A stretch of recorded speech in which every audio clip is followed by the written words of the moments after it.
আমরা যখন শুনেছিলাম কি কোনো কম্পিটিশন লাইব্রেরি নেই, but now when we are here and think lots of books are there for the competitive exam. যারা কম্পিটিশন করছে, যারা রেল এক্সাম দিচ্ছে, যারা এসএসসি এক্সাম দিচ্ছে, তাদের জন্য এই জায়গাটা খুবই ভালো। ম্যাডাম আমাদের সঙ্গে রয়েছেন, আমরাও ওনার সঙ্গে ওনার সম্বন্ধে জানতে চাইছি এই লাইব্রেরি সম্বন্ধে। ম্যাডাম আপনি এই বিষয়টা নিয়ে বলুন, এই লাইব্রেরি কবে উদ্বোধন হয়েছে? I was the librarian of that, now I am a retired employee, but I am a committee member and a member of this library, and she is the librarian in church. She is Sushmita Goswami. Okay. He is Vikas Mondol, library employee, and he is Bablu Pal, library employee. What do you want to know, sir? আমি জানতে চাইছি madam, যখন আমি কম্পিটিশনটা বেড়ে গেছে, অনেক যারা graduation করার পরে যারা বুঝতে পারছে না যে আমি কম্পিটিশন যাবো কোথায়, তারা কি করছে, এরা এখান থেকে পাটনা, বিহার, বাইরে যাচ্ছে। যদি আমাদের দুর্গাপুরের মধ্যে কতগুলো ভালো ভালো বই আছে, তারা পড়ে ওরা কম্পিটিশনে বসতে পারে। তো আজকে যখন আমি ফার্স্ট টাইম এলেন, আপনি বললেন যে আপনারা এসছেন, দেখুন আমি নিজে দেখে ভালো লাগলো। আমাদেরও জানাশোনা অনেক ছাত্রছাত্রীরা রয়েছে যারা বাইরে মুভ করছে কম্পিটিশন জন্য, তাদের জন্য আপনি কি মেসেজ দেবেন ওরা এখানে এসে এই সুবিধাটাকে করতে পারে? স্যার আমি একটা কথা বলি এই ব্যাপারে, বলি আমাদের যিনি ডিএম সাহেব নির্মাণ অধিকারী, আমাদের যিনি এসডিএম সাহেব ডক্টর সৌরভ চ্যাটার্জি, এবং সর্বোপরি আমাদের যিনি ডিএম সাহেব পূর্ণম বলেন স্যার, তা এনারা সবাই সাহায্যের হাত বাড়িয়ে দিয়েছেন এই লাইব্রেরিটা ক্যারিয়ার গাইডেন্স সেকশনটা মাথায় রেখে। তারা ডিএম সাহেব কিছুদিন আগে 3,50,000 দিয়েছেন খালি পারচেজিং বুকস মধ্যে, হ্যাঁ, খালি ক্যারিয়ার গাইডেন্স সেকশনের জন্য, ঠিক আছে।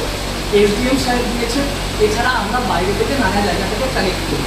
আমরা বলছি স্যার খুব শীঘ্রই আমাদের এখানে একটা ই লাইব্রেরি চালু হচ্ছে, এটা আমাদের ইউনিয়ন ব্যাংক আমাদের করে দিচ্ছে। পশ্চিমবঙ্গের মধ্যে একটা লাইব্রেরি পেয়েছে এবং সেটা হচ্ছে সিটি সেন্টার লাইব্রেরি।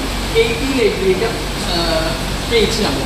তো কম্পিউটারগুলো ইনস্টল হলে ওই ই লাইব্রেরি সেকশন চালু হবে, and that will be the first in West Bengal. এখানে কত স্টুডেন্ট আছে এই অ্যাট প্রেজেন্ট? আজকে স্যাটারডে একটু রাস্তা কম হয়, তাও আপনারা নিজের চোখে দেখবেন।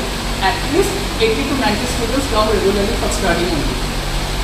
ম্যাম এই বিষয়ে আরও জানতে চাইছি, মানে যখন যারা কারো আসতে চাইছে, তো কীভাবে প্রসিডিওরটা আছে ওটাও আমি জানতে চাইছি। প্রসিডিওরটা হচ্ছে তাদেরকে একটা ফর্ম দিতে হবে, 500 ফার্স্ট ডিপোজিট প্লাস 60, কারণ এখানে দুটো ইন্টারনেটের ব্যবস্থা, ওয়াইফাই দুটো চালানো হয়, তো তারা ফ্রি ওয়াইফাই বলে একটা 60 রুপিস পার ইয়ার একটা নিয়ে নেওয়া হয় এক বছরের প্রথম, আর 500 ফার্স্ট ডিপোজিট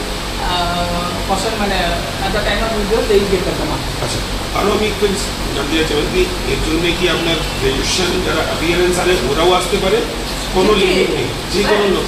স্যার একটা কথা বলি, পাবলিক লাইব্রেরি হচ্ছে জনগণের কিছু না। আমি কম্পিটিশন যারা স্টুডেন্ট রয়েছে তাদের সম্বন্ধে খালি 560 টাকা একদম, আপনার ওই রেসিডেন্সিয়াল প্রুফটা যেন ঠিক হয়, কারণ আধার কার্ডের এখানে আসবে তো কম্পিউটার ব্যবহার করবে, এটা আমাদের এই এসডিএম সাহেব এই সুবিধাটা করে দিয়েছেন, যে কেউ এসে যে কোনো স্টুডেন্ট এসে তার কম্পিউটারটা ব্যবহার করবে। তাদের জন্য কি কোনো গাইডলাইন্স আছে? না, আমাদের কম্পিউটার এক্সপার্ট কেউ নেই, আমরা কোনো ইউজের ব্যাপারে কোনো গাইডলাইন করতে পারবো না। ওরা ওদের নিজেদের জন্য ওরা প্র্যাকটিস করে, ওরা কিবোর্ড নিয়ে পরীক্ষার জন্য ওরা প্র্যাকটিস করে, সার্চ করে পরীক্ষা দেয়, কেউ অনলাইনে এখান থেকে, এই সমস্ত সুবিধাগুলো আছে। ওকে, থ্যাংক ইউ। আপনি দেখতে পারেন, আমি সবাইকে বলবো যে যারা আমার এই ভিডিওটা দেখবেন আজকে, তাদেরকে বলবো কি আপনারা যদি নিজের ছেলেকে মেয়েকে যারা অলরেডি অ্যাপিয়ারেন্স রয়েছে, যারা অলরেডি পাস আউট হয়ে গেছে, তারা এসে এই লাইব্রেরিতে যোগাযোগ করুন। আর কম্পিটিশন জন্য আপনারা আসুন, অনেক ভালো ভালো বই আছে, আমি নিজের চোখে দেখেছি, তুমি দেখাতে পারো এখানে। আমি দেখুন এখানে অনেকটা বই আছে, যারা নতুন সিলেবাস, নতুন টোটাল,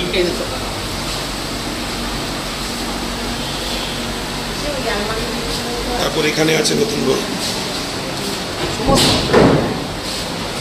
স্যার আরেকটা কথা আপনাদের বলতে চাই, আর একটা খুব শীঘ্রই আপকামিং আমাদের এখানে 2 থেকে 5 বছরের বাচ্চাদের জন্য কিডস সেকশন হচ্ছে, যেটা আমাদের ডিএলও সাহেবের দিন চলবে।